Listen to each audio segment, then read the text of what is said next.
Et comme je viens de me battre avec OBS, j'ai pas le temps de chercher avant. Je fais ça à l'arrache. Oui, alors beau live organisé comme d'habitude. Donc, bref, on va commencer. Bienvenue à tous. Merci d'être là ce soir par cette belle soirée De fête de la musique. j'allais dire de fête de foot, mais bon, ok, on va faire ça comme ça. Et alors, pour commencer, donc. Pour ceux qui ne connaissent pas, il s'agit en fait d'un talk qu'on essaye de faire tous les jeudis soirs à 20 heures, avec à chaque fois des intervenants et des sujets différents. Donc, si vous souhaitez voir les précédents talks, on les a mis sur la chaîne YouTube que Linux va partager ou a déjà partagé. Normalement, elles sont dans le ping, c'est pingé. Donc, si vous souhaitez revoir les précédents, vous n'hésitez pas à aller sur la chaîne YouTube. Et donc, le talk de ce soir sera aussi mis sur YouTube, excepté si c'est de la merde parce que j'ai perdu mes questions. Voilà, donc globalement, le Il principe. y a un risque quand même. Il y a un risque. Quoi d'autre? Alors, on fait plusieurs formats et là, on est en train de tester les différents formats. Donc, on a fait un premier format où il y avait plusieurs intervenants et moi qui posais les questions. Là, la fois dernière, cette fois-ci, on va tester avec un intervenant et moi qui pose des questions. Voilà. Et donc, ça veut dire que c'est pour ça que tout le monde est mute par défaut.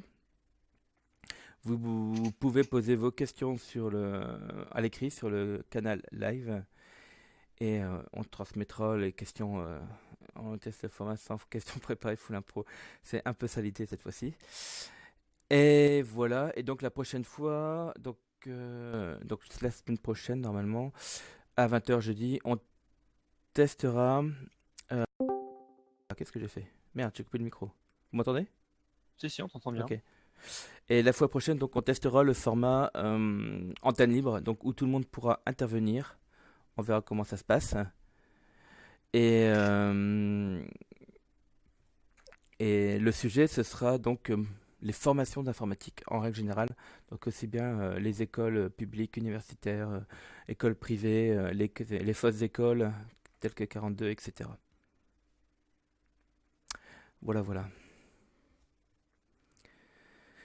Vous me faites un gros signal si y a un truc qui marche pas au niveau audio, n'hésitez pas. Ou pardon, oui, c'était pas fausse école que je voulais dire. Parce que c'est faux, c'est pas une école tout court. Voilà, voilà, voilà. Qu'est-ce qu'il y a d'autre à préciser? Alors généralement on fait sur Twitch en même temps, mais là vu que Monsieur Linux ne va pas rester, on va pas Twitch en même temps. Enfin je crois. À moins que tu aies lancé les Twitch, Monsieur Linux. Il enregistre, mais je crois pas qu'il ait lancé le Twitch. Ok. Et puis voilà pour ce que j'avais à dire. Donc on va pouvoir commencer. Enfin, mis à part les questions, quoi.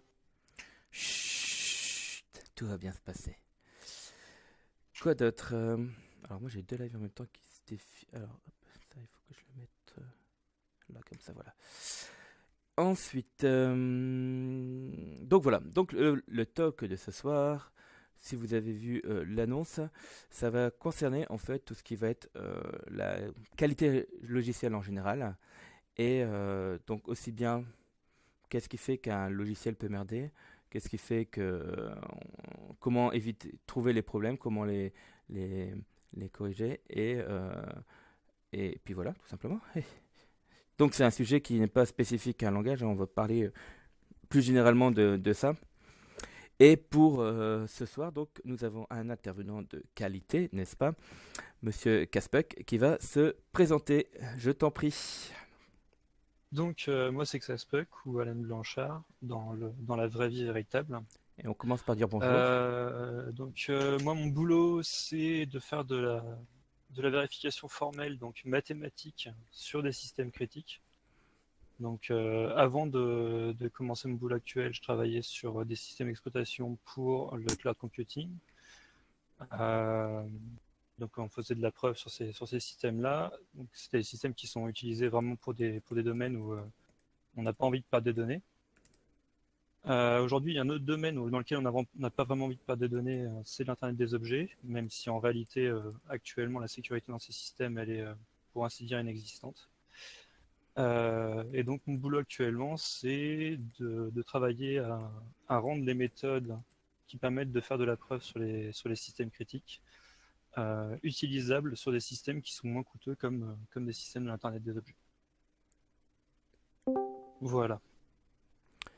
Merci. Donc, on peut peut-être commencer par parler du code que j'ai posté tout à l'heure. Alors, il y en a plein qui se demandaient pourquoi ce code était faux. Donc, je te laisse peut-être répondre. Eh bien, le plot twist, c'est que le code n'est pas faux. Ah, tricheur. Le code est tout à fait correct. Donc, on peut remettre le code en question si on veut. Hop. Hop, c'était hop, int, ups, int, voilà.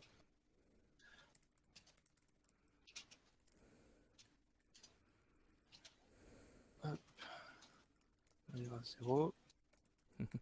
A, Enfin, sinon, je peux le sinon A. copier-coller.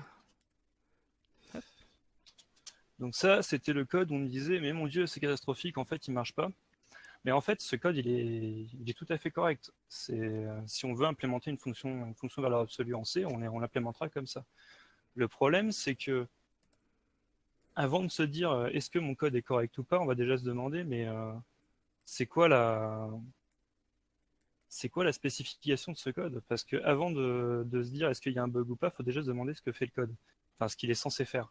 Donc si déjà on précise pas ce qu'il est censé faire, on peut bien faire ce qu'on veut. Oui, tout à fait, il manque un point d'interrogation dans le code en question. Tac. Et du coup, là, le code qu'on a écrit est correct. Ce qui manque, c'est le fait qu'il va falloir d'une manière ou d'une autre documenter le fait que pour pouvoir utiliser cette fonction-là, il faut que la valeur qui est reçue en entrée nous permette à la fin d'avoir un calcul qui tient dans un entier. Ça va dépendre de la machine cible, mais sur la plupart des machines qu'on utilise, cette condition, c'est le fait que A soit supérieur à int min. Et donc ça, il nous suffit de spécifier, donc soit en mettant directement une spécification dans la documentation en disant n'utilisez pas cette fonction-là avec autre chose qu'une valeur différente de hitmin, sinon ça explose. Soit en ajoutant par exemple en C, on peut mettre une assertion qui va être déclenchée si jamais le programmeur l'utilise d'une manière qui n'était pas prévue par le développeur. Donc voilà, c'était ça le twist, il n'y a pas d'erreur dans ce code. Ouais. On va dire ça comme ça.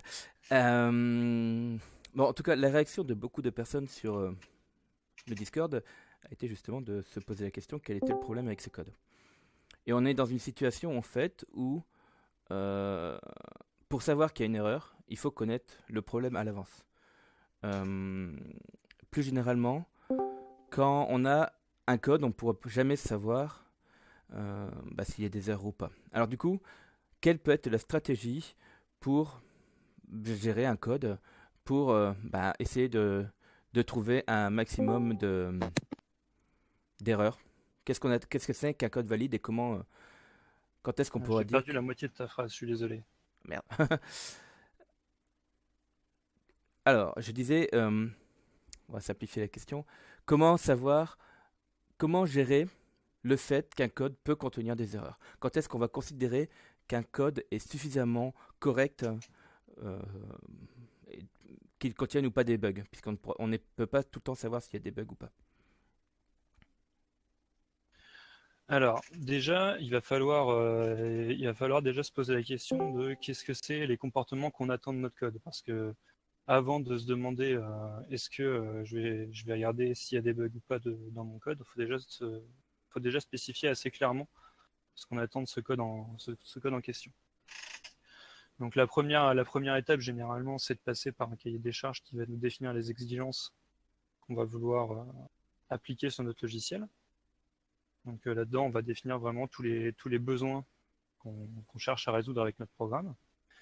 Et après, de ces exigences-là, on va définir comment on souhaite y répondre et les spécifications précises qui vont permettre de donner une réponse justement aux exigences qu'on a fixées. Ensuite, une fois qu'on a placé toutes ces spécifications, le moment où on va considérer qu'on a suffisamment fait pour s'assurer que le logiciel est correct, ça va très fortement dépendre du domaine dans lequel on se trouve. Il est évident que si on fait un système qui va impliquer potentiellement la vie de personnes, on va avoir des exigences qui sont plus fortes que pour un système où tout ce qui peut se passer, c'est que vous avez perdu une vie dans Candy Crush et donc voilà, c'est pas vraiment catastrophique d'un point de vue humain, quoi. Donc ça, il va y avoir un gros trade-off à trouver entre les différents niveaux euh, de sûreté qu'on va vouloir assurer pour notre système. Donc ça peut aller de juste se dire ouais c'est bon, je l'ai essayé avec 2 entrées, ça va l'air bien, j'ai montré que pour tous les scénarios possibles et imaginables, et même ceux qu'on n'a pas réussi à imaginer, tout se passe bien. Et en passant par du test, en passant par différentes méthodes qui vont permettre à minima de se débarrasser d'un maximum d'erreurs par rapport à la spécification qu'on aura posée. Alors, tu parles de spécification, mais bon, un programme c'est plein de choses, c'est accéder des fichiers, accéder des bases de données, faire des interfaces graphiques, parfois contrôler, interagir avec le matériel, parfois conduire une voiture. Qu'est-ce qu'on peut mettre dans une spécification?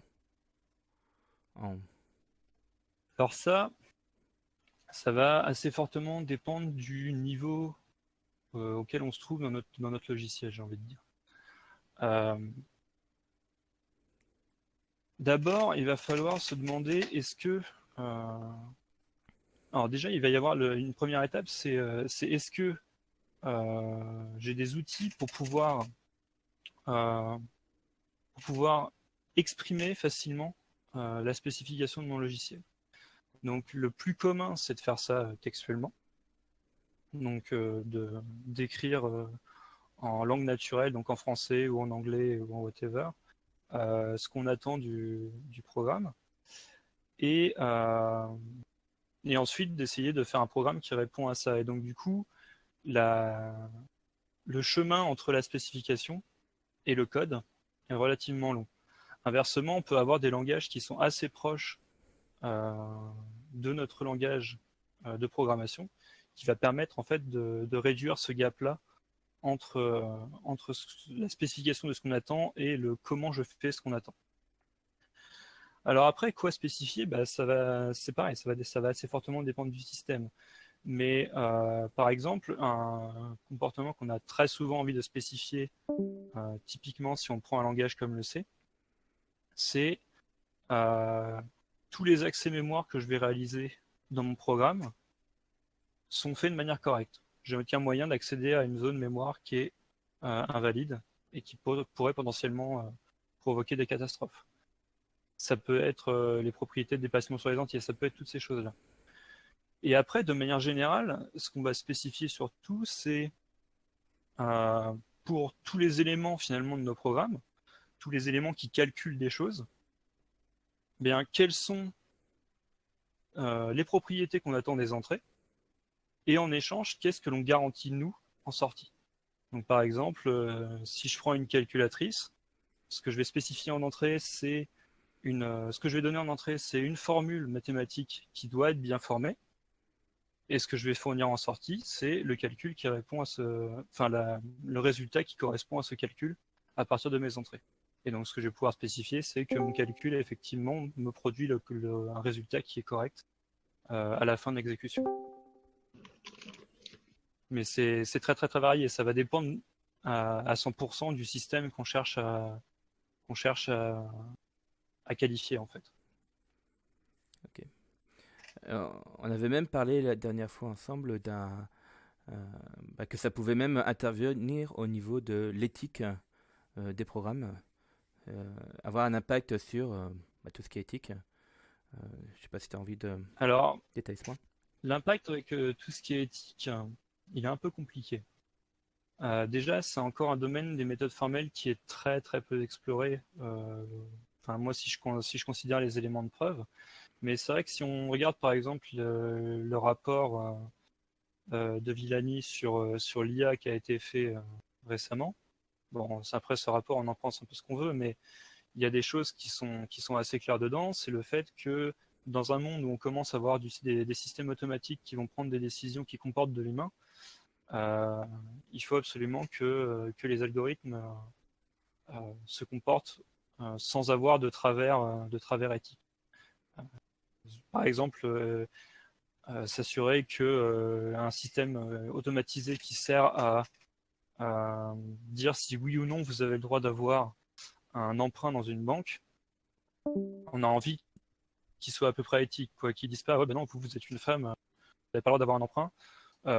Effectivement, si c'est un banquier qui vous dit ça, bon, normalement vous n'allez pas apprécier des masses, et surtout vous allez certainement porter plainte. Mais si c'est une machine et que la machine dit juste votre emprunt est refusé et qu'elle ne donne à aucun moment un indice de pourquoi l'emprunt est refusé, simplement parce que c'est complètement automatique et qu'on dit bah non, c'est automatique, il n'y a rien à faire, bah, on se doute bien que là on peut avoir des travers qui sont invisibles pour l'utilisateur, mais qui sont hyper importants et qui doivent être vérifiés. Je voulais préciser que je suis totalement d'accord. Ok. Alors. Désolé. T'avais fini? Excuse-moi. Ouais, Ok. tout à fait. Ok. On parlait même la dernière fois de la spécification des données. C'est-à-dire qu'on ne doit pas uniquement spécifier les comportements, mais aussi les données. Est-ce que tu veux parler de ça ou pas? Alors pour les données, je vais pas pouvoir donner, je vais pas pouvoir donner beaucoup de détails à ce sujet, euh, parce que de la même manière euh, que juste arriver à spécifier est-ce que mon algorithme a un comportement qui est éthique, les données, c'est encore une autre question. Mais effectivement, bah là, si on reprend encore l'exemple de l'IA, les algos d'IA aujourd'hui, la vaste majorité de ceux qui semblent être à la mode, qui sont basés sur le machine learning, donc qui se reposent sur des données pour apprendre comment mieux résoudre le problème. Il est évident que si les données sont biaisées, on va avoir à la fin un comportement qui est lui-même biaisé. La difficulté, c'est sur ces systèmes-là, enfin sur ces données-là, qu'est-ce qu'on va pouvoir spécifier et en quoi ça va consister de dire qu'on répond correctement à une spécification des données. Aujourd'hui, c'est pas encore si commun et on n'a pas encore vraiment de très bonnes manières de faire ça. Moi, je dirais de manière sûre, quoi.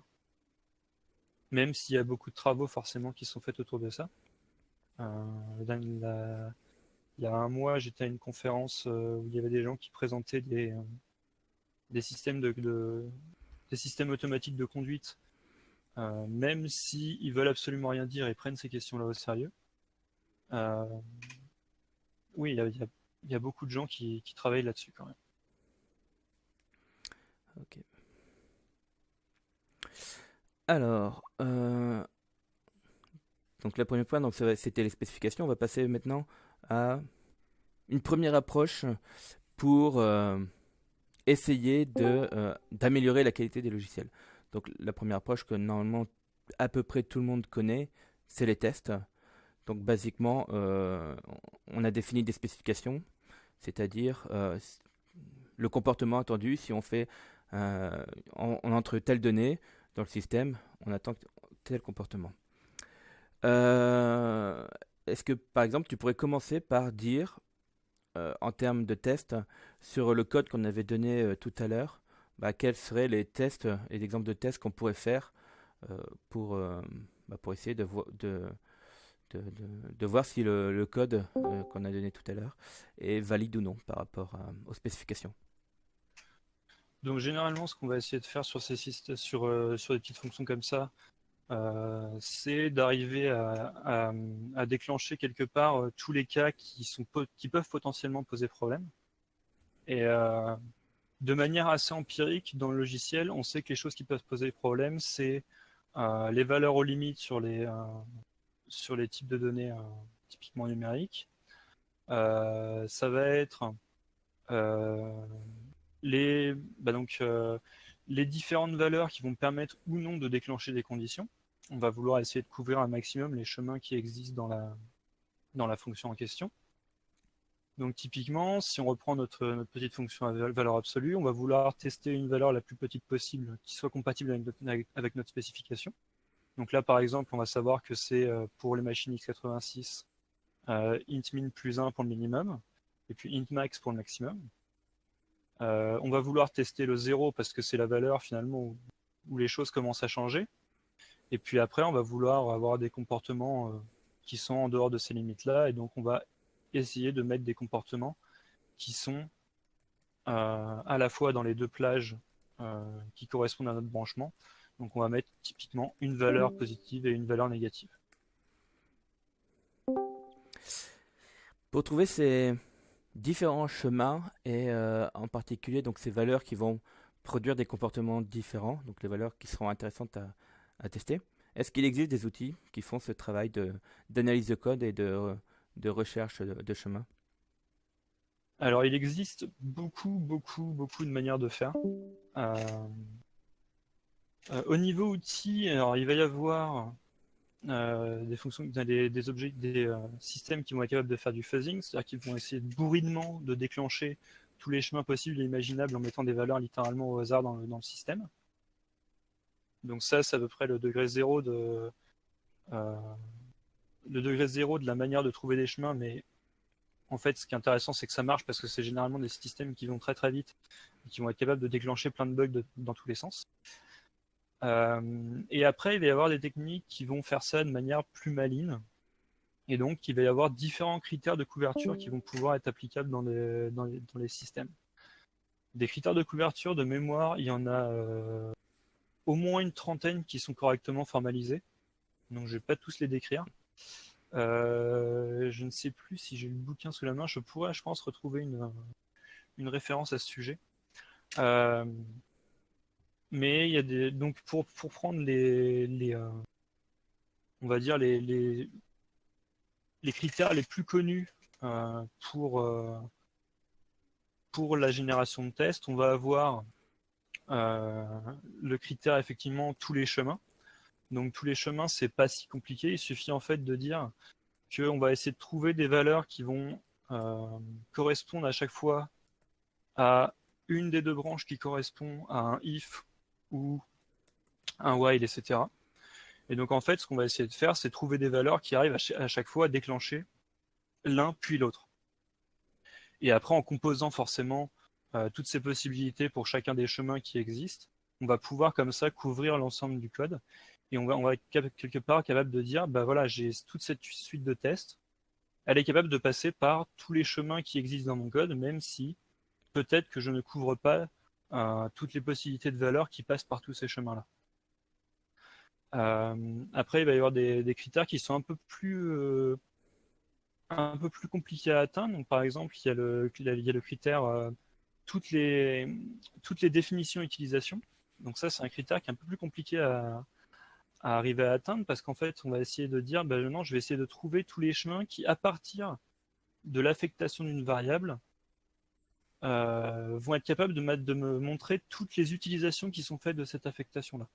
Donc là, c'est pareil, il y a des techniques qui existent, typiquement en exécution symbolique, pour arriver à les retrouver automatiquement, tous ces chemins-là, et générer les tests qui correspondent.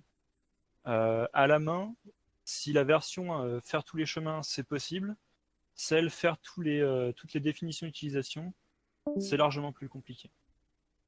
Et puis après, si on se penche sur d'autres critères de couverture qui sont assez connus dans l'industrie, il va y avoir typiquement le critère qui est utilisé dans l'aéronautique qui s'appelle le critère MCDC. Mais là, c'est vraiment un truc, une usine à gaz très compliquée à expliquer, donc je vais pas rentrer dans les détails parce que sinon il y a encore demain. Je te remercie.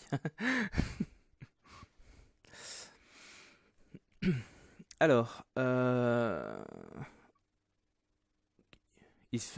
je suppose qu'il n'y a pas que des développeurs, des vrais développeurs C++ sur le Discord. Est-ce que c'est applicable dans d'autres domaines, genre le développement web par exemple. Est-ce que on peut faire des tests en développement web? Je sais pas si tu connais un peu. Alors, on peut faire des tests dans absolument tous les langages du monde, hein.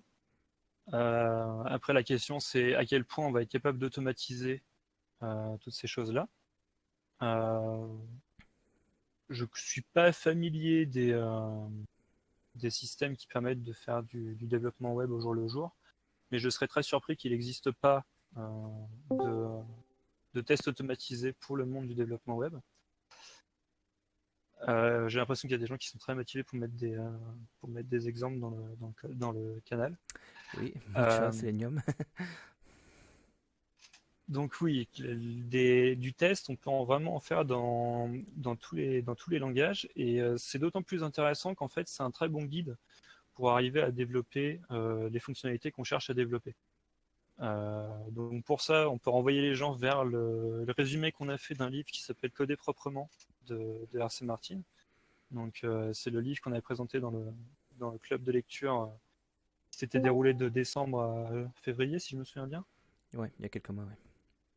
Et l'une des approches qui est utilisée, c'est le développement dirigé par le test.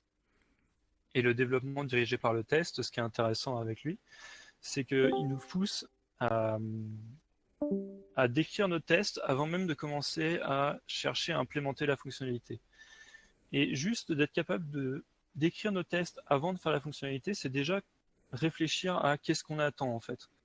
Et on rencontre beaucoup de développeurs qui commencent à développer, en particulier quand ils débutent, qui commencent à développer des fonctionnalités avant même de s'être demandé ce qu'ils sont censés développer. Et donc évidemment, quand on ne sait pas ce qu'on cherche à développer, généralement on fait du code de merde. L'avantage d'écrire les tests en premier, c'est que on sait ce qui va nous servir à valider notre fonction, puisqu'on a déjà écrit les tests, et on sait ce que maintenant attendent exactement ces tests pour valider le comportement de la fonction. Donc à partir de là, on sera capable forcément d'avoir une fonction qui sera mieux conçue et qui passera les tests quasiment du premier coup, quoi. Ouais. Voilà, je pense que je vais pas rajouter quoi que ce soit là-dessus. Ok.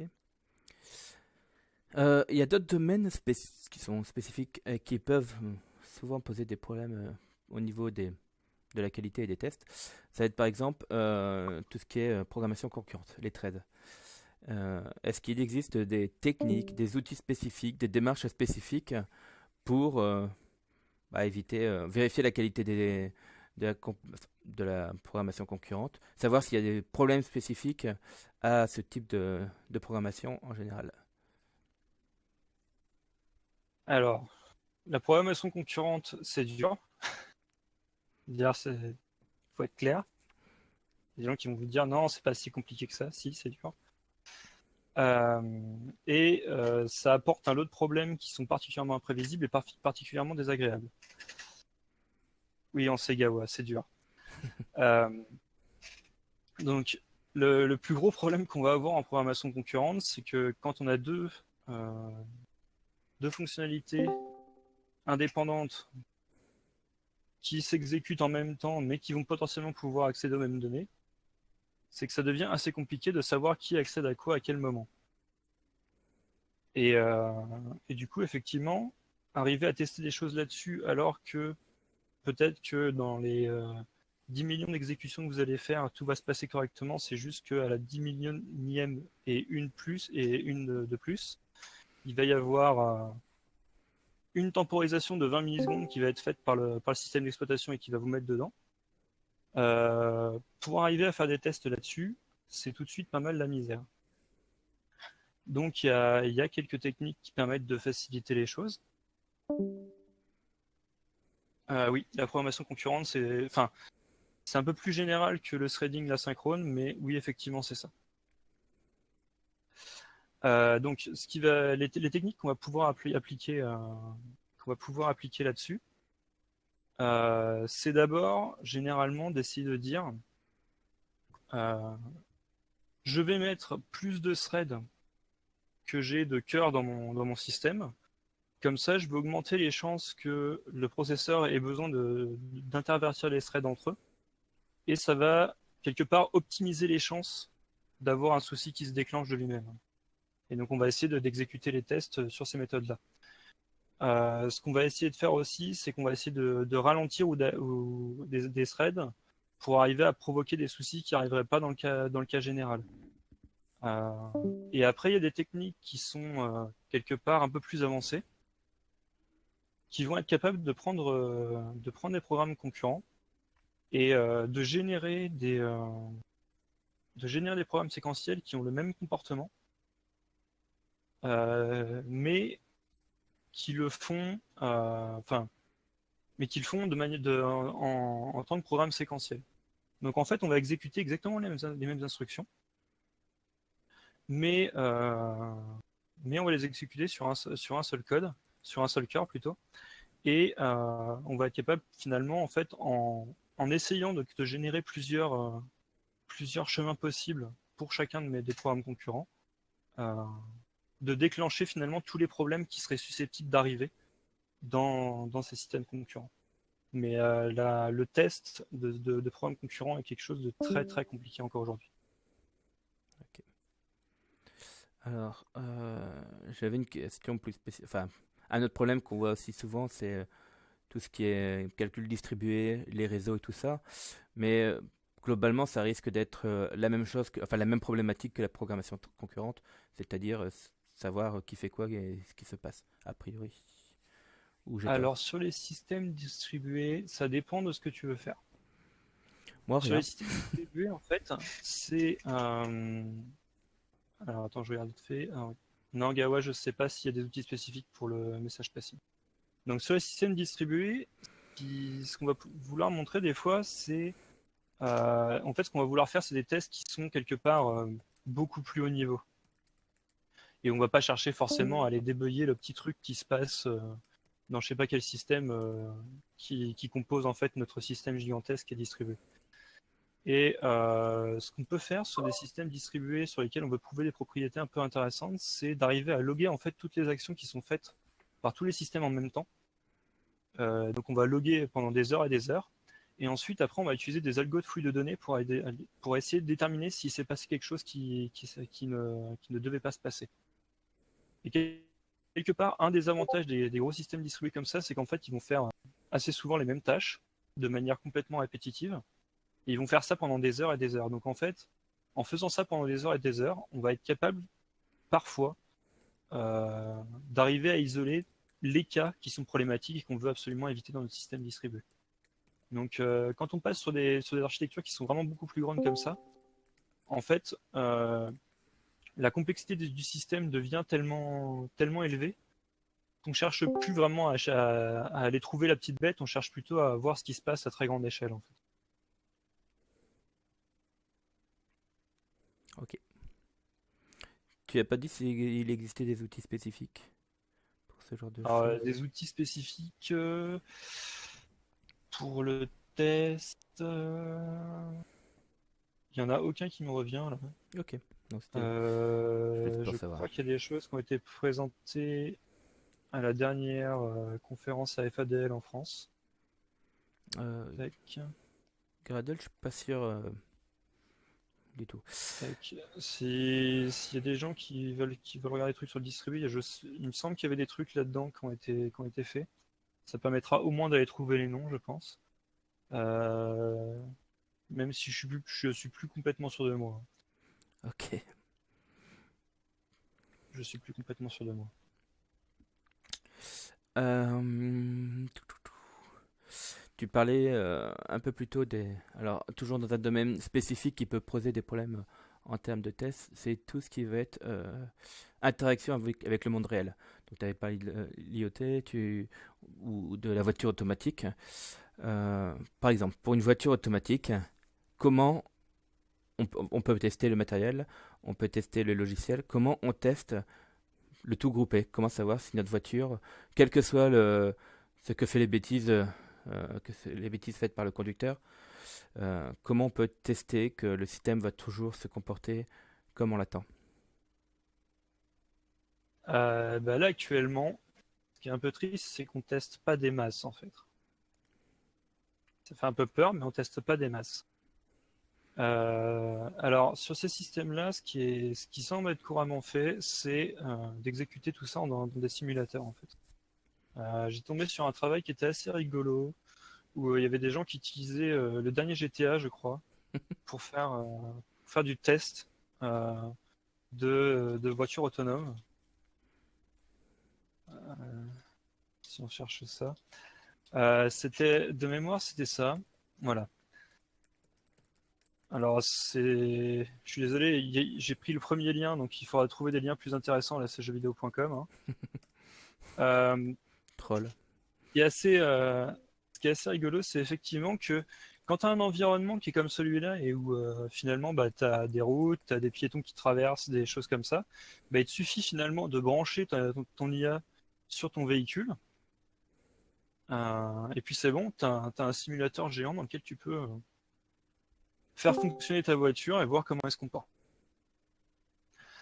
Mais à part ces éléments-là, faire de la simulation pendant longtemps et puis après commencer à faire des tests dans la réalité quelque part, bah, on est un peu démuni pour ces systèmes qui sont très complexes et qui en plus reposent sur des choses qui sont assez moyennement comprises dans le monde scientifique de manière générale. Typiquement, si on se penche sur les algos de reconnaissance qui sont faits au niveau de l'image, etc., pour le pilotage de la voiture, on s'aperçoit qu'on a des très bons résultats de classification. Je pense pas que qui que ce soit soit capable de dire ouais c'est bon, c'est absolument sûr que ça marche. C'est un peu impensable. Et ça, bon, il y a encore pas mal de travail de ce côté-là à faire. Je sais qu'il y a des gens qui font de la recherche, même dans l'académique, pour certifier les systèmes autonomes de voitures. Mais quand même, ça reste assez compliqué. Alors pour répondre à la question, ça veut dire qu'on va forcément mourir. À l'heure actuelle, oui, on va tous forcément mourir un jour. On n'a pas encore de recherches qui ont permis d'atteindre l'immortalité, donc là, normalement. On va partir sur le transhumanisme. On a parlé tout à l'heure des différents langages et ce qui permettait, savoir si les langages étaient testables ou non. Mais peut-être, plus spécifiquement, est-ce que les langages peuvent proposer des fonctionnalités, des syntaxes, des sémantiques, des choses spécifiques qui peuvent améliorer la qualité du code, c'est-à-dire que savoir si le code va respecter les spécifications, donc par exemple pouvoir écrire directement les spécifications dans le code, ou au contraire des choses que les langages vont proposer qui vont rendre encore plus difficile de vérifier ou de vérifier la qualité logicielle. Est-ce que tu peux est-ce que tu as des exemples ou des idées ou des choses comme ça par rapport à ce qu'un langage peut proposer euh, pour, euh, pour la qualité? Alors, ouais. Alors déjà, effectivement, tu as parlé des spécifications. Il y a des langages qui proposent leur langage de spécification. On peut citer qu'en Java, on a typiquement JML, qui propose son propre langage de spécification pour Java. Et je dirais qu'un des meilleurs exemples de ce côté-là, et un des premiers à avoir fait ça, c'est Eiffel, que plus personne ne connaît, mais qui est toujours utilisé, de manière assez étrange d'ailleurs, qui est un langage qui embarque à la fois son langage de programmation et son langage de spécification. Euh, donc, à partir du moment où on a quelque part ce langage de spécification, on est déjà très bien outillé en fait pour pouvoir faire du test ou de la preuve sur son code, parce que si on a une spécification, on peut déjà générer à partir de la spécification du code qui va nous permettre de s'assurer à l'exécution que tout se passe bien. Si quelque part dans mon code j'ai dit bon, bah, ma fonction apps, il faut qu'elle prenne un entier qui est supérieur à 8min, c'est pas très compliqué de rajouter un morceau de code qui va me permettre de vérifier que l'entrée est effectivement supérieure à 8min. Après, quand le langage ne propose pas lui-même son langage de spécification, on peut aussi lui en fournir un par ailleurs. C'est-à-dire que, par exemple, le langage C ne propose pas de langage de spécification, mais pour un outil comme Framassi, on a développé un langage de spécification qui correspond au langage C. Donc à partir de là, on peut une nouvelle fois générer ce dont on a besoin, s'assurer de la sécurité et de la sûreté du code. Après, donc ça, c'est les outils qui vont nous permettre d'améliorer les choses. Inversement, on va avoir des choses qui vont pouvoir empirer la facilité à tester le bon fonctionnement d'un langage, d'un programme. Donc typiquement, plus les fonctionnalités qu'on va mettre dans un langage sont compliquées et permettent des comportements qui sont difficiles à mesurer, à évaluer, à analyser, quand ces comportements-là sont plus on a de ce type de comportement dans notre langage, plus on va être susceptible d'en utiliser dans notre programme, et donc plus nos programmes vont eux-mêmes être compliqués. Si on prend un langage qui est complètement asynchrone et qui en même temps autorise de la concurrence dans tous les sens sans aucun contrôle des accès aux données, on se doute bien que ça va être un langage où ça va être très très compliqué d'arriver à montrer quoi que ce soit. À l'inverse, si on prend un langage qui est extrêmement carré dans la manière de coder et qui est extrêmement carré dans ce qu'il propose au niveau fonctionnalité avec que des fonctionnalités simples, on se doute bien que le langage, que le programme qu'on écrira au bout du compte sera écrit avec des fonctionnalités qui sont faciles à analyser et nous permettront assez facilement de s'assurer de la correction de nos programmes. Ok. Alors, on va passer maintenant à la suite, c'est-à-dire quand on veut aller plus loin que les tests.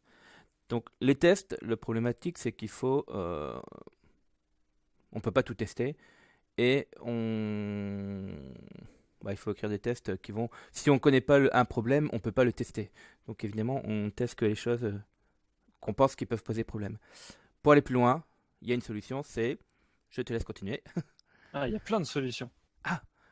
Ah, tu triches. Est-ce que tu voulais que je dise la preuve? Non, mais en fait, on a des solutions intermédiaires. Je suis pas très intéressé qu'on parle de la preuve. Vas-y. Menteur. Enfin non, je pense que t'es pas très intéressé par la preuve, mais c'est ce que tu voulais que je dise.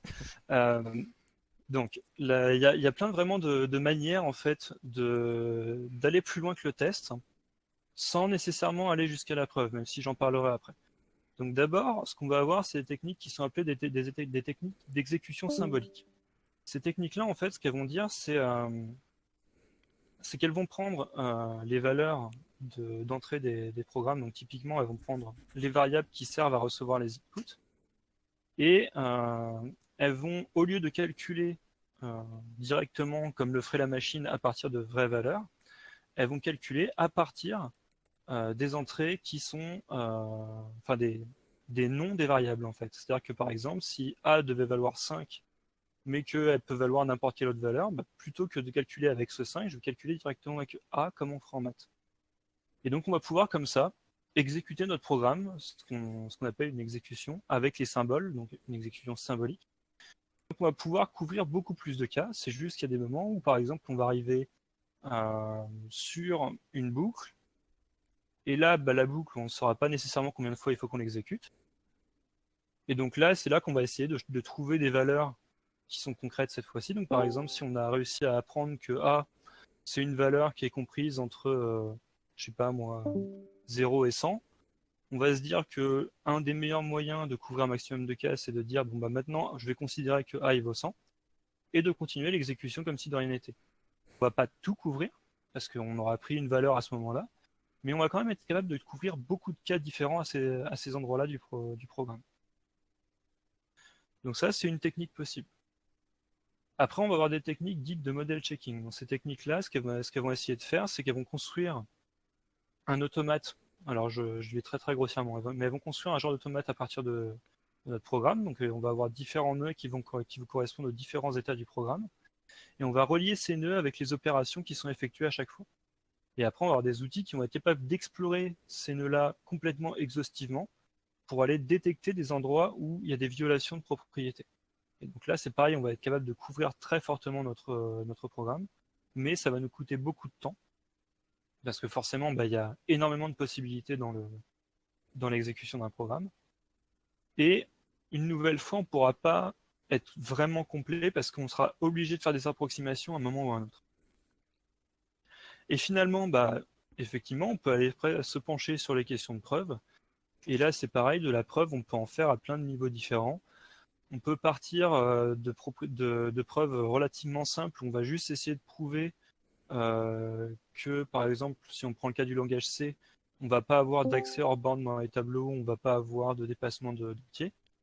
Donc là, on va être capable de faire ces preuves-là sur nos programmes-là.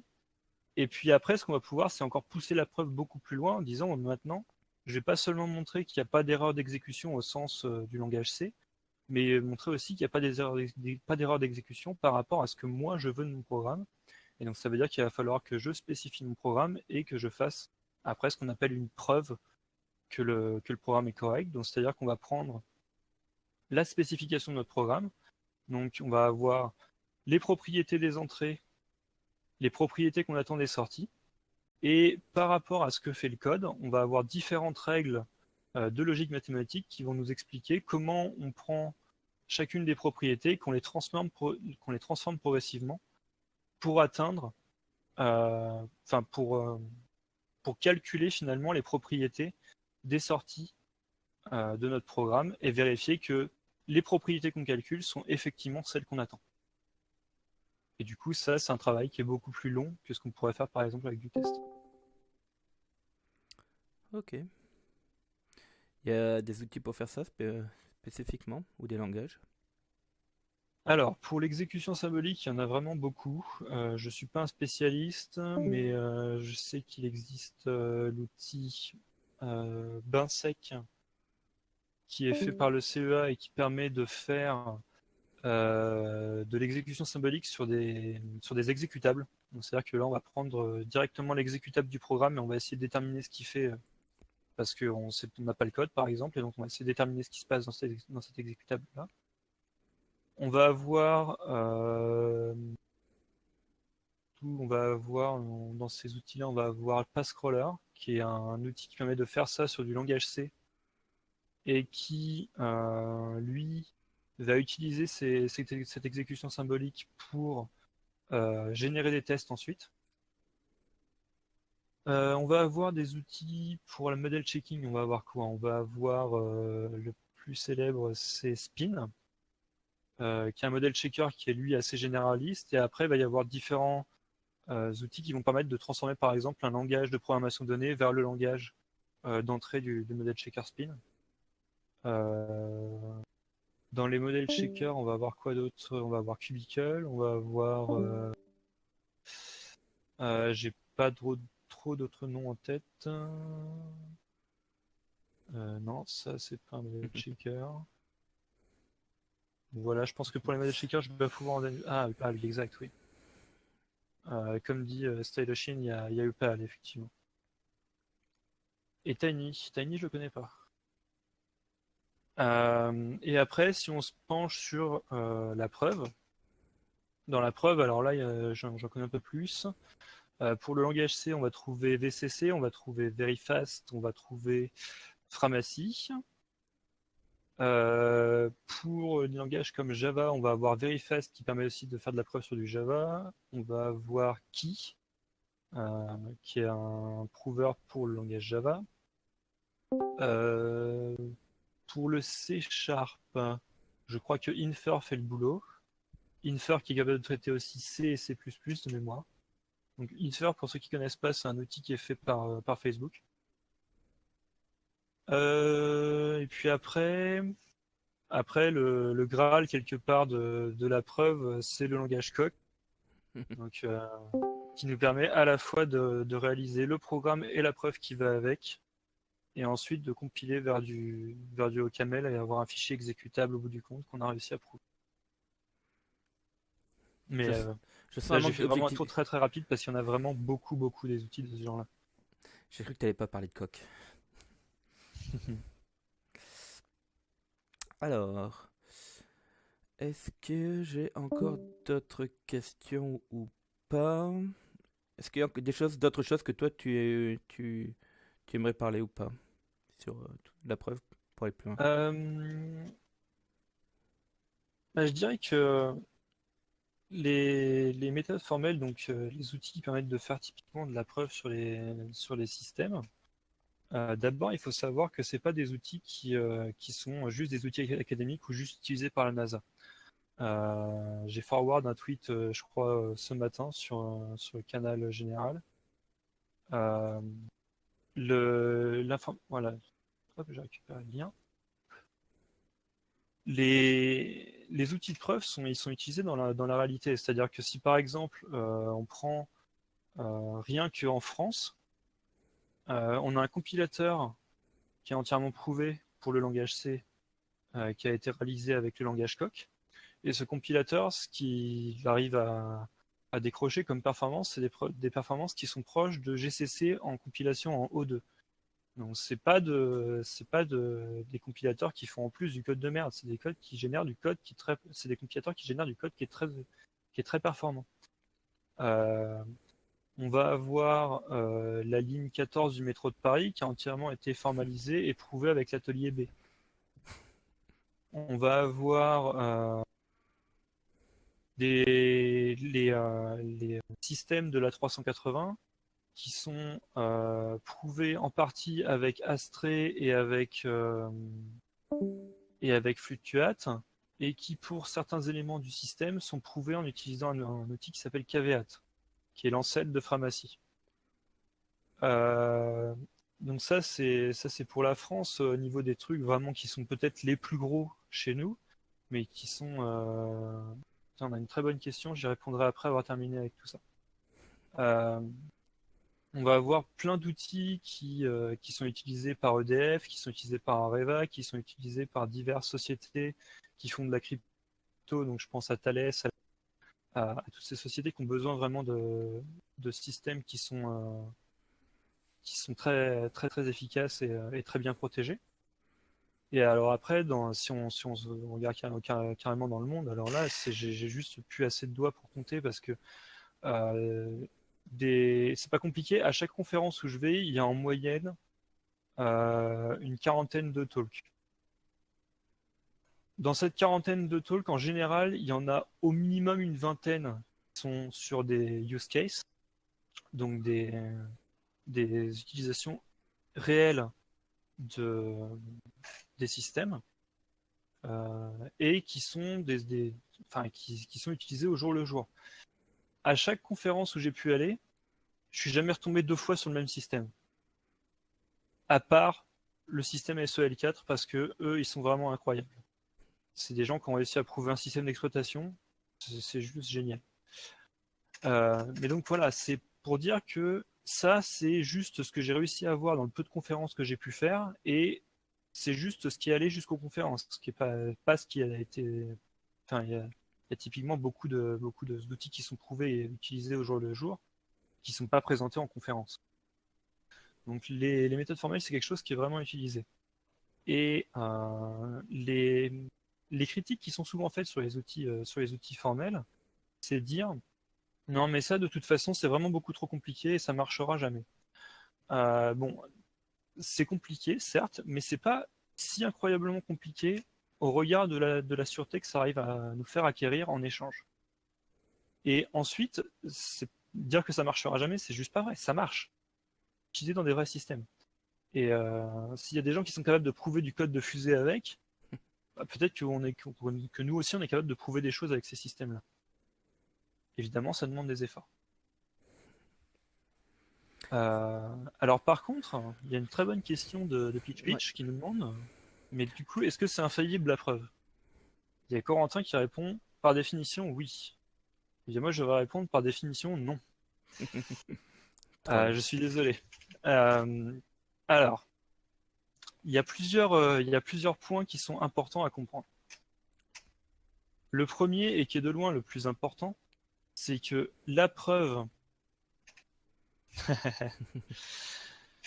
L'important, c'est que la preuve d'un système, elle est faite à partir d'une spécification qu'on a faite du système.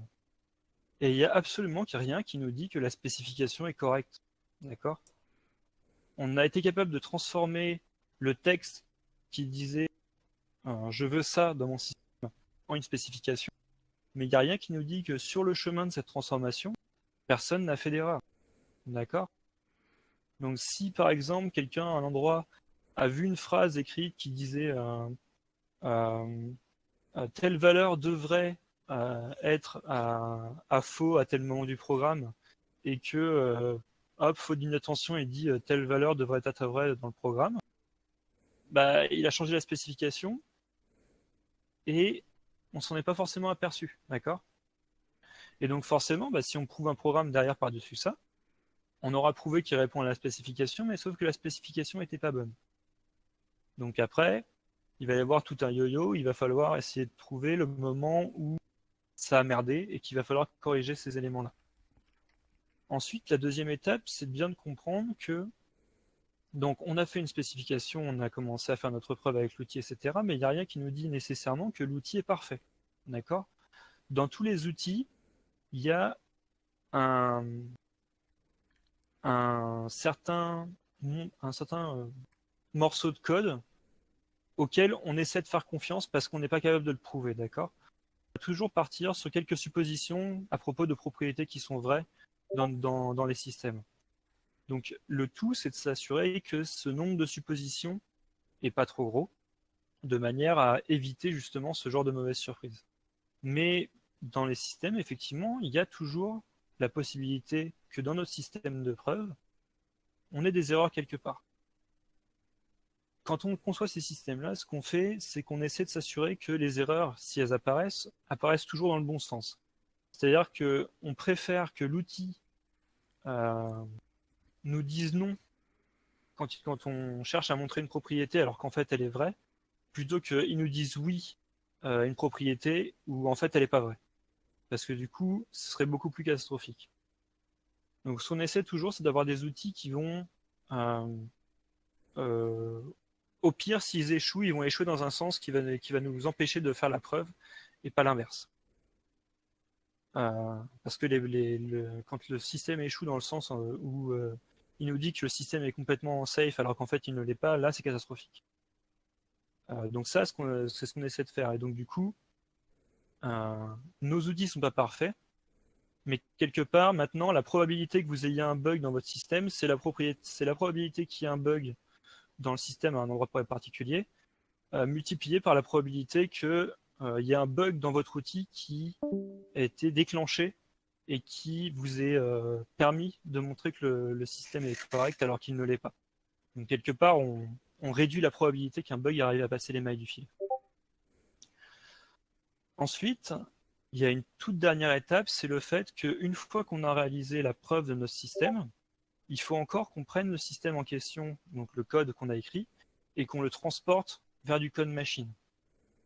Alors, si c'est une compilation directe en natif, bah, il y a la possibilité forcément que cette compilation, elle ait des bugs quelque part. Donc typiquement, si on prend un compilateur comme GCC, on sait qu'il y a des bugs un peu partout dedans, et donc potentiellement il y a des chances que ça ne génère pas l'exécutable qu'on veut. Et donc là, ça veut dire que même si on a réussi à faire la preuve de notre système, il est possible que le compilateur en rajoute alors qu'on ne voulait pas.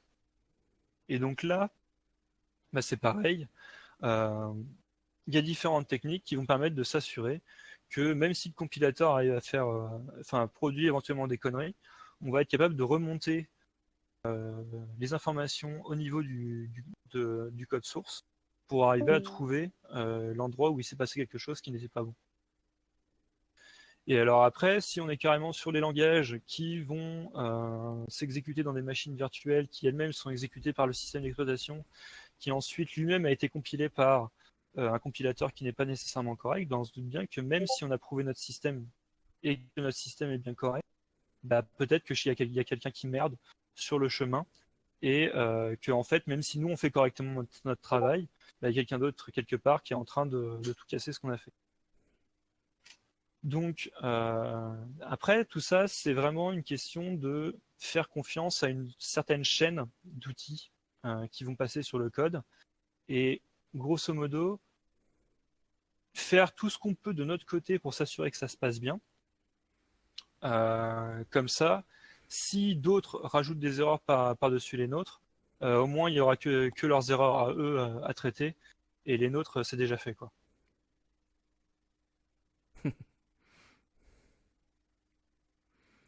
Merci Gawa. Je sais. Alors, j'avais une remarque par rapport à ça, c'est que, enfin, plus précisément par rapport à la question précédente, c'est qu'on parle de sécurité ou des choses qui sont finalement critiques en termes de vérification, mais pour du code de tous les jours, pour des applications de tous les jours, ou des mobiles, ou web, ou peu importe, ça a quand même un impact important. C'est en termes de coût de maintenance. De nos jours, on a des programmes qui sont de plus en plus gros, de plus en plus complexes, avec beaucoup d'interactions. Et ça a un coût important de les débugger, de vérifier qu'ils fonctionnent correctement, de tester tous les cas possibles, ce que l'utilisateur peut faire. Et utiliser des méthodes, enfin des tests corrects ou de la preuve, ça permet de réduire les coûts de maintenance et donc ça a un impact important sur le temps de développement et les coûts en général d'entreprise. Donc c'est quelque chose qui intéresse tout le monde, pas uniquement ceux qui travaillent dans des domaines critiques. Voilà. Je dis ça Alors parce que par contre, je vais juste revenir un tout petit peu ouais. sur le point sur les coûts. En particulier, alors effectivement, corriger un bug a posteriori, c'est généralement beaucoup plus coûteux que de le corriger avant qu'il ait été écrit, quoi. Donc typiquement, quand on commence déjà à faire des corrections pendant la spécification, avant même qu'on ait commencé à écrire quoi que ce soit au niveau code. On se doute bien qu'effectivement, quand on a envoyé un rover sur Mars et qu'il bug sur Mars, bah, c'est un peu cher pour corriger le bug maintenant. Mais c'est effectivement, c'est pas que pour les rovers sur Mars, c'est aussi pour nos codes de tous les jours. Alors par contre, sur la preuve, il y a quand même un point qui joue pas complètement en sa faveur non plus de ce côté-là. C'est que ce sera pas rare que quand on fait une maintenance sur un code, ça casse une bonne partie des preuves. Donc il faille les refaire. Ce qui veut dire que bah, le coût pour faire ces preuves-là, tout de suite, il est assez. Par contre, la probabilité qu'on ait un bug à maintenir, elle chute forcément. Ouais. Donc c'est un trade-off à trouver. Airbus, par exemple, il y a aussi le temps mis pour former les gens aux outils de vérification, tout à fait. Typiquement, par exemple, Airbus, ils ont fait beaucoup d'investigations avant de décider qu'ils utilisaient des méthodes formelles. Et c'est parce qu'au bout du compte, ils ont considéré que ça leur permettait de gagner quelques pouillèmes de pourcents au niveau de leur process, qu'ils ont choisi de faire ça. Alors maintenant, ce choix, il avait été fait il y a 20 ans. Donc en 20 ans, les outils sont un petit peu meilleurs maintenant. Et donc on a un trade-off qui est quand même vachement meilleur qu'il y a 20 ans. Mais c'est un coût quand même qu'il faut prendre en compte. Et c'est pour ça que selon les méthodes de preuve, eh ben, ça va être plus ou moins intéressant d'en faire. Plus votre système de preuve est automatique et ne fait pas intervenir le développeur, moins le coût de rejouer ces preuves sera élevé. Et alors après, effectivement, il y a Gawa qui nous dit qu'il y a aussi le temps mis pour former les gens aux outils de vérification. Et ça, effectivement, c'est important aussi. Mais c'est pareil, ça dépend beaucoup des outils. Il y a des outils qui sont très très faciles à prendre en main parce que grosso modo, il suffit d'apprendre à pousser un bouton, quoi. Et d'autres outils où il y a un temps d'apprentissage qui est beaucoup plus long. Donc là, on peut citer Coq, effectivement, où là, si on veut apprendre à utiliser correctement Coq, bah voilà, il faut vraiment bosser longtemps pour réussir à bien maîtriser l'outil. Et puis après, il va y avoir divers trade-offs, typiquement l'outil Pharmacy WP, qui est un outil qui permet de faire de la preuve un peu comme ce que permettrait Coq, mais en utilisant des systèmes qui sont très fortement automatisés et donc qui vont réaliser un maximum de preuves pour nous, pour ne pas qu'on ait justement à mettre la main à la pâte pendant la réalisation de la preuve. On est juste à spécifier les choses et qu'après l'outil se charge de décharger toutes les preuves qui sont nécessaires pour assurer que le système est correct. Ouais. Après, sur des gros projets, On n'est pas obligé d'avoir une stratégie unique. On peut se dire, par exemple, sur les, les, les bibliothèques les plus internes qui vont être le moins modifiées, on peut faire de la vérification formelle. Et puis pour tout ce qui va être intermédiaire, des tests, etc. Enfin, on peut effectivement après choisir, adapter une stratégie en fonction de la partie sur laquelle on travaille. Tout à fait. D'ailleurs, c'est exactement finalement ce que je fais sur le système d'exploitation que je suis en train de prouver là dans mon boulot. Ou sur les systèmes qui sont les plus critiques de l'OS, donc qui rassemblent grosso modo 2000 lignes de code, on fait de la preuve fonctionnelle avec des outils un peu costauds pour réaliser des preuves qui sont très très complètes. Et inversement, sur des modules qui sont beaucoup plus gros, donc par exemple le module réseau, des choses comme ça, on fait des preuves avec des systèmes qui sont fortement automatisés et qui ne nous demandent pas de mettre la main à la pâte.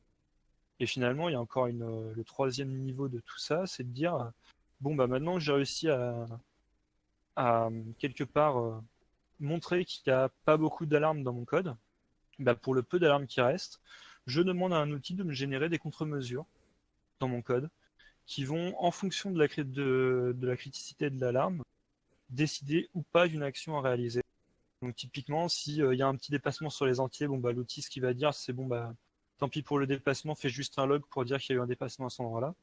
Et si on commence à faire des accès hors tableau, là, l'outil va dire non, non, là, c'est pas possible, il y a possibilité que quelqu'un fasse un buffer overflow et aille à quel système.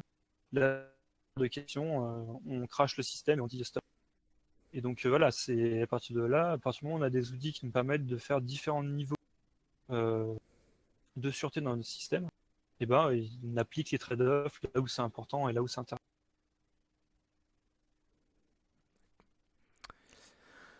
Ok. Alors, pour répondre à la question de Styloshin, il va y avoir en fait, c'est une balance qu'il va falloir faire, une estimation des coûts et des temps et tout ça. Plus un système va être complexe et important, plus il va y avoir des risques de maintenance. Donc parfois, si on fait plus de tests, on va réduire les coûts de maintenance, de développement et ce genre de choses, et donc gagner au final sur les deadlines. Euh, et d'autres cas, non, ça va vraiment dépendre des systèmes et c'est très difficile à estimer. Et alors il y a un deuxième point, c'est que plus le système est grand, Non. plus on va se demander en fait qu'est-ce que c'est les tests à réaliser. Parce que quand on est à l'échelle d'un module, les tests ils sont pas si compliqués généralement à déterminer parce qu'en fait on a une spécification qui dans l'ensemble est relativement simple et on va hop et faire nos tests en fonction de ça et c'est un coût qui est généralement assez faible. Inversement, quand le système va commencer à grossir, à être composé de plein de modules qui s'emboîtent entre eux et qui commencent à faire vraiment plein d'opérations très compliquées, et que du coup, on va avoir des opérations qui sont à l'écran en apparence très simples et qu'en réalité ça fait intervenir une quantité de modules complètement faramineuse dans le système, bah là tout de suite ça devient beaucoup plus compliqué de se dire mais qu'est-ce que je dois tester et comment je vais le tester surtout. Donc oui, c'est après là on rentre vraiment dans quelque part une certaine ingénierie du test ou de la preuve. Et là, il y a encore un énorme champ de recherche qui est en cours pour déterminer ce qui doit être fait au niveau du système pour réaliser son test ou sa preuve. D'ailleurs, Alors après, on a une question de Pitch qui demande si un système comme Windows, il y a de la preuve dessus. Je serais très surpris qu'il n'y ait pas du tout de preuve dans Windows. Après, je pense que c'est réservé vraiment à des modules particuliers et, euh, et critiques. Mais par exemple, il faut savoir que l'hyperviseur Hyper-V, qui est dans Windows maintenant, je crois systématiquement, ce système d'exploitation, donc en fait un hyperviseur, il y a une de ces versions, j'ai envie de dire légèrement simplifiée, qui a été vérifiée et prouvée en très grande, en très grande partie. Pendant un projet qui s'appelait Verisoft XT, si je me souviens bien. Ça commence à être assez vieux. Je sais pas s'il y a eu des suites à ce projet-là. Je mets le lien quand même. Donc dans ce projet-là, ils ont effectivement fait une vérification assez poussée en fait. Alors, je sais plus si Hyper-V est mentionné, mais même s'il est mentionné nulle part, il faut savoir que c'est Hyper-V. Et du coup, la version d'Hyper-V qu'il y a aujourd'hui sur les systèmes Windows, elle est dérivée de ce truc-là, probablement avec des optimisations ici et là pour être plus rapide, même si c'est beaucoup plus difficile à prouver. Mais voilà, c'est un système qui a été entièrement spécifié et prouvé, qui est un système réel qui est utilisé par Microsoft.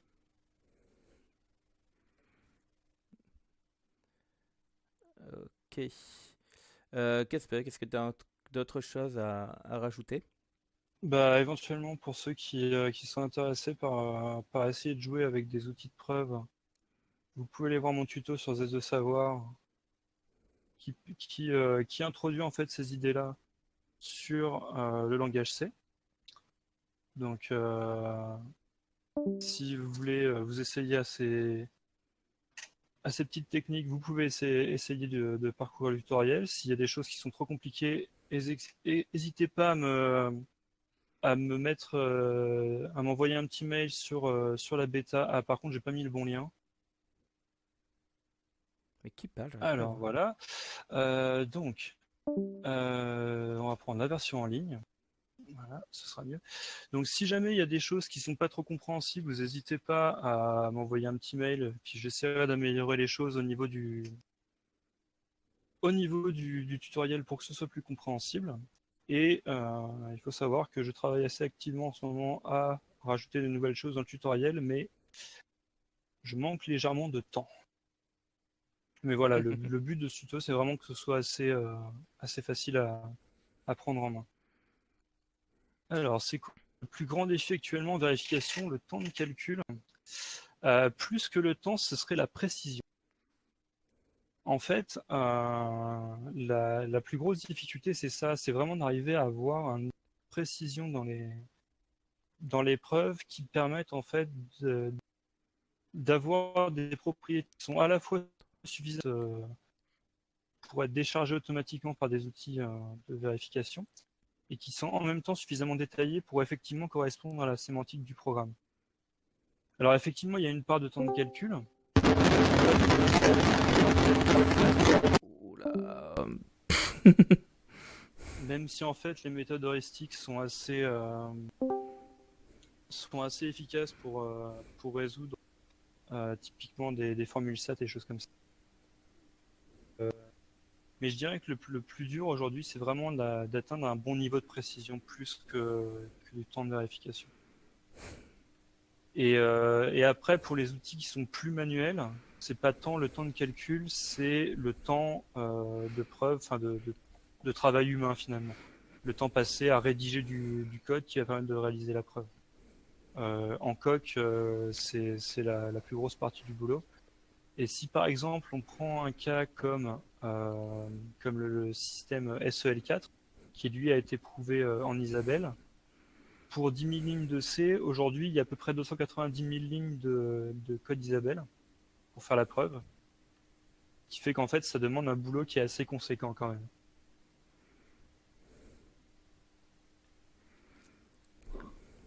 Ok. Est-ce que quelqu'un d'autre souhaite intervenir, poser une question? Une vraie question?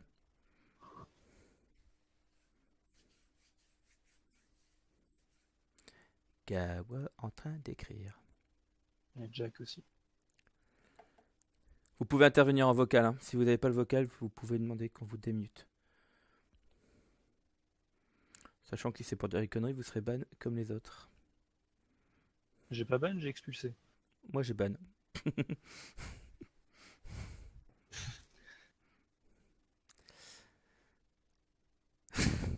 Ah oui, il y a peut-être un truc pendant que tu avais Alors, je vais écrit. ban aussi Gawa, hein. Je pense que là il mérite. Foiré. Ah, peut-on tout prouver où il y a des programmes dont la preuve n'est pas possible?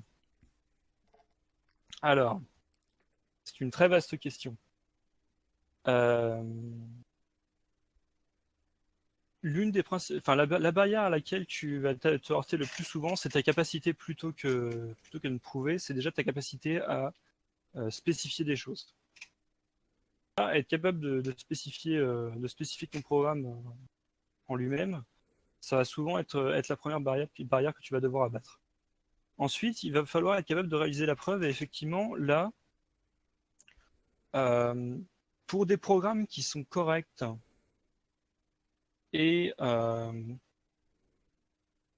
et pour des propriétés qui font pas intervenir le temps ou des notions infinies de ce genre-là, aujourd'hui, je pense qu'on est à peu près capable de tout prouver, sauf que ça demande encore un coût qui peut devenir très très élevé. Et c'est ça finalement qui va être le plus dur après à abattre. Après, quand tu vas commencer à faire intervenir des propriétés comme le temps, là, ça devient beaucoup plus compliqué et il y a des propriétés pour lesquelles on n'a pas de procédure de test qui sont décidables. Enfin, des procédures de preuve, pardon, qui sont décidables. Donc, pour rappel, un problème qui est indécidable, c'est un problème si vous n'êtes pas capable de répondre oui ou non dans un temps fini à une question donnée. Et donc, ouais, on peut assez rapidement se retrouver avec des propriétés qui sont de ce genre-là quand elles font intervenir le temps. Mais ça représente quand même pas la plus grande partie des propriétés qu'on cherche à prouver sur des systèmes. Généralement, ce qu'on essaie de prouver sur des systèmes, c'est plutôt des propriétés qu'on va appeler des propriétés invariantes, c'est-à-dire une propriété de cohérence qui va être vraie tout au long de l'exécution. Donc de ce côté-là, faut pas trop se plaindre. Après, on peut se poser la question mais est-ce que mon système de preuve, je peux le prouver? Et alors ça, la réponse est non. Enfin, en tout cas, pas avec la même théorie que celle qui le manipule en fait. On peut pas prouver une théorie avec elle-même, sinon ça n'a aucun sens. Et donc du coup, par exemple, dans Coq, on peut pas prouver Coq avec Coq. Il y a une bonne partie de Coq qui est construit à partir d'un cœur dont on ne sait pas s'il est parfaitement sûr. Et après, par contre, tout ce qu'il y a au-dessus de ce cœur-là, ça, on est capable de le prouver. En fait, par construction, on est capable de montrer que tout ce qu'on crée au-dessus de Coq est correct. Après, du côté des gens qui font vraiment des choses très très théoriques avec Coq, je pense qu'aujourd'hui, ils sont capables de trouver des exemples où sortir une preuve, c'est pas possible, effectivement. Mais là, c'est des gens qui sont beaucoup plus calés que moi sur le sujet. Je suis pas capable je suis pas capable de donner une réponse qui est bonne, je pense, sur ce sujet-là. Ok. Alors après, il faut savoir qu'en ce moment, on pose pas mal de questions de sécurité. Il faut savoir que la première des sécurités, c'est d'avoir un programme qui est à peu près bien foutu, à peu près correct. Si déjà vous êtes capable d'avoir un programme qui de lui-même va pas se casser la gueule tout seul, globalement, vous êtes déjà vachement plus en sécurité que si c'est pas le cas. Avant même de se poser la question de est-ce qu'il y a quelqu'un qui m'attaque ou pas.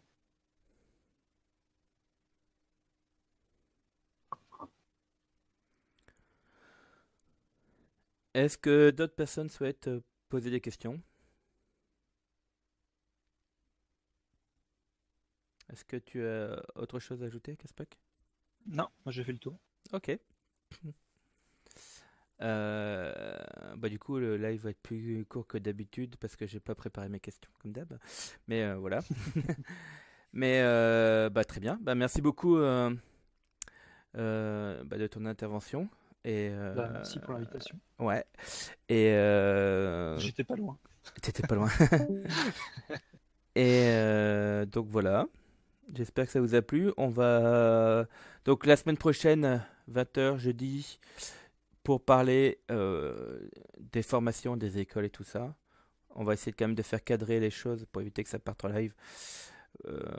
S'il y a certains qui veulent jouer au con. Ce sera antenne libre, donc là ce sera tout le monde qui peut intervenir dès le début, mais encore avec des questions et chacun pourra intervenir pour donner ses idées. Donc ce sera pas non plus antenne libre où chacun part dans tous les sens. On cadrera quand même la discussion. Essaie de préparer tes questions. Ouais, live de 6 heures. Et en particulier, il sera absolument pas question de qu'on perde notre temps à défendre euh, des écoles en particulier ou ce genre de choses, que chacun vienne pour dire moi mon école est la meilleure, telle école est pourrie, ça n'a aucun intérêt. Voilà. Quoi d'autre? Le live sera rediffusé sur YouTube. Et voilà, c'est tout ce que j'avais à dire. Merci à tous d'être venus ce soir. Et donc rendez-vous la semaine prochaine. Merci à tous. Bonne soirée. Ciao.